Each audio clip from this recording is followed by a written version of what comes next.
కాంగ్రెస్ పాలనలో ప్రజాస్వామ్యం కూని అవుతుంది. మున్సిపాలిటీలలో పట్టు సాధించేందుకు హస్తం పార్టీ అన్ని అడ్డదారులను తొక్కుతోంది. ఓటమి భయంతో విపక్ష పార్టీల అభ్యర్థులను కిడ్నాప్, బెదిరింపులకు పాల్పడంతో పాటుగా కొన్ని చోట్ల బలవంతంగా కాంగ్రెస్లో చేర్చుకుంటున్నారు. ముఖ్యంగా ముఖ్యమంత్రి నియోజకవర్గంలో ఆయన సోదరుడి డైరెక్షన్లో జరుగుతున్న కాంగ్రెస్ గూండాయిజానికి ఈ దౌర్జన్యాలు అద్దం పడుతున్నాయి.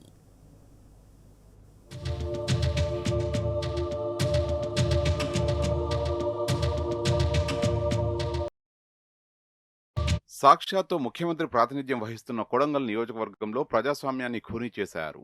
మున్సిపల్ ఎన్నికల్లో పోటీకి నిలబడిన బీఆర్ఎస్ పార్టీ అభ్యర్థుల్ని ఎత్తికెళ్లి గంటల్లోనే కాంగ్రెస్ కండువా కప్పి తమ పార్టీలో చేరినట్టు కథ నడిపించారు.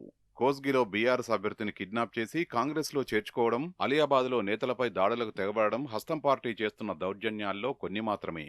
ఇక కోస్గిలో కిడ్నాప్ వ్యవహారమంతా సీఎం సోదరుడు తిరుపతి రెడ్డి పోలీసుల డైరెక్షన్లోనే కొనసాగడం గమనార్హం. నారాయణపేట జిల్లా కొడంగల్ నియోజకవర్గంలోని కోస్గి మున్సిపాలిటీ 4వ వార్డులో కాంగ్రెస్, బీఆర్ఎస్, బీజేపీ పోటీ చేస్తున్నాయి. ఈ వార్డు ఎస్టీలకు రిజర్వ్ అయింది. బీఆర్ఎస్ అభ్యర్థిగా పోటీ చేస్తున్న శ్రీనును శుక్రవారం సాయంత్రం 4 గంటల సమయంలో కొందరు కాంగ్రెస్ నేతలు కిడ్నాప్ చేశారు. ఈ విషయం తెలుసుకున్న కుటుంబ సభ్యులు, పార్టీ కార్యకర్తలు మాజీ ఎమ్మెల్యే పట్నం నరేందర్ రెడ్డి, ఇన్ఛార్జి ఇంతియాజ్ ఇసాకు సమాచారం అందించారు.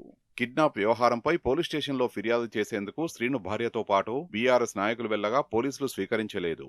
మరోవైపు వేరే అభ్యర్థి కూడా కిడ్నాప్ అయ్యారంటూ ఆ పార్టీ నేతలు కూడా పోలీస్ స్టేషన్కు వచ్చారు. కాంగ్రెస్ అభ్యర్థి ఎక్కడ ఓడిపోతాడోననే భయంతోనే ఈ ఇద్దరిని కిడ్నాప్ చేసినట్టు అప్పటికే ప్రచారం జరిగింది. వీరిద్దరి ఫోన్లు కూడా స్విచ్ ఆఫ్ కావడంతో కార్యకర్తలు ఆందోళనకు గురయ్యారు. కొద్దిసేపట్లోనే సీఎం సోదరుడు తిరుపతి రెడ్డి ముందు బీఆర్ఎస్ అభ్యర్థితో ప్రత్యక్షమయ్యారు. ఈ ఇద్దరికీ కాంగ్రెస్ నేతలు కండువా కప్పి పార్టీలో చేరినట్లు ప్రకటించారు.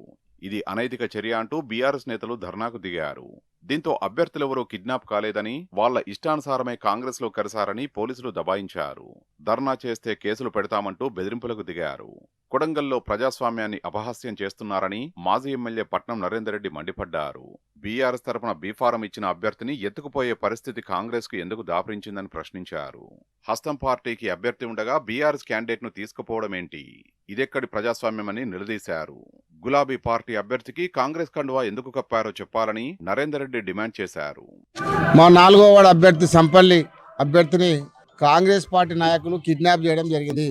మన బీఆర్ఎస్ పార్టీ ఇచ్చి మన పార్టీ తరఫున పోటీ చేస్తున్న ఎరికల కృష్ణ ఎస్టీ క్యాస్ట్ సంబంధించిన వ్యక్తిని ఒక బీఫామ్ ఇచ్చిన తర్వాత 4 రోజులు ప్రచారం అయిన తర్వాత ముఖ్యమంత్రి రేవంత్ రెడ్డి అనుచరులు కిడ్నాప్ చేయడం జరిగింది. వాళ్ళ భార్యతోని పోలీస్ స్టేషన్లో కాంప్లైంట్ ఇచ్చి కేసు చేయడం జరిగింది. నేను ఒకటే ప్రశ్నిస్తున్న ముఖ్యమంత్రి గారికి, కొడంగల్ కానీ కోజిలో కానీ భారత రాజ్యాంగం నడుస్తుందా, అంబేద్కర్ రాజ్యాంగం నడుస్తుందా, రేవంత్ రెడ్డి రాజ్యాంగం నడుస్తుందో ప్రజలకు సమాధానం చెప్పాలి. ఎందుకంటే గతంలో ఎప్పుడు చరిత్రలో జరిగినట్టు సంఘటన ఒక పార్టీ బీఫామ్ తీసుకొని ఒక పార్టీ తరఫున పోటీ చేస్తున్న వ్యక్తిని తీసుకుపోయి కండువా కప్పిందంటే మరి రేవంత్ రెడ్డి గారికి అభ్యర్థి దొరుకుతలేదా?